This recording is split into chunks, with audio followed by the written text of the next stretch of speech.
తెలంగాణలో వలసల పర్వం మళ్ళీ మొదలైందా?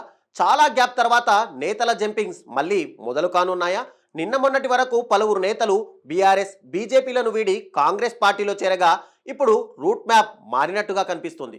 అధికార పార్టీలో కాకుండా వలసలు బీజేపీ వైపు ఇంట్రెస్ట్ చూపుతున్నట్టు తెలుస్తుంది.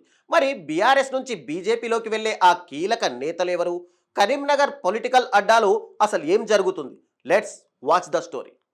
కరీంనగర్లో బీఆర్ఎస్ పార్టీకి గట్టి షాక్ తగలనుందనే ప్రచారం జోరుగా సాగుతుంది. పట్టణానికి చెందిన కీలక నేత సహా మరో 10 మంది బీఆర్ఎస్ ను వీడి బీజేపీలో చేరేందుకు సిద్ధమయ్యారు. ఇందుకోసం ముహూర్తం కూడా సిద్ధం చేసుకున్నారు. 2023లో జరిగిన అసెంబ్లీ ఎన్నికల్లో బీఆర్ఎస్ పార్టీ ఘోర పరాజయం పాలవడం, కాంగ్రెస్ విజయం సాధించడం జరిగిపోయాయి. మెజార్టీ మార్క్ అంటే 1-2 ఎమ్మెల్యే సీట్లు మాత్రమే ఎక్కువ గెలిచిన కాంగ్రెస్ తమ ప్రభుత్వం సుస్థిరంగా ఉండాలంటే ఇతర పార్టీల ఎమ్మెల్యేలకు గాలం వేయక తప్పలేదు. ఆ క్రమంలోనే బీఆర్ఎస్ పార్టీ నుంచి గెలిచిన దాదాపు 10 మంది ఎమ్మెల్యేలు కాంగ్రెస్ లో చేరిపోయారు. ఎమ్మెల్యేలే కాదు, బీఆర్ఎస్ చాలా మంది ముఖ్య నాయకులు సైతం కాంగ్రెస్ కండువా కప్పుకున్నారు. పార్లమెంట్ ఎన్నికల తర్వాత ఈ వలసలకు కాస్త బ్రేక్ పడగా బీఆర్ఎస్ మళ్ళీ పుంజుకునే ప్రయత్నం చేస్తుంది.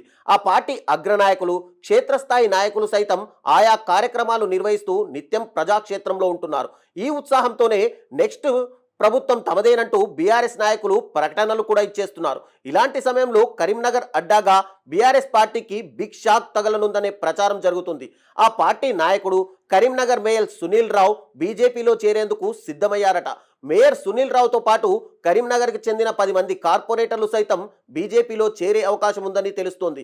కేంద్ర మంత్రి బండి సంజయ్ ఆధ్వర్యంలో శనివారం మేయర్ సునీల్ రావు సహా 10 మంది కార్పొరేటర్లు బీజేపీలో చేరతారని కరీంనగర్ పొలిటికల్ అడ్డాలో జోరుగా ప్రచారం సాగుతుంది. సునీల్ రావు మాత్రమే కాకుండా బీఆర్ఎస్ నుంచి గెలిచిన మెజార్టీ కార్పొరేటర్లను కూడా పార్టీ మార్పించాలని కేంద్ర మంత్రి బండి సంజయ్ కుమార్ కార్యాచరణ రూపొందించగా తొలుత 16 మంది కార్పొరేటర్లు బీఆర్ఎస్ కు రాజీనామా చేస్తారని భావించారు.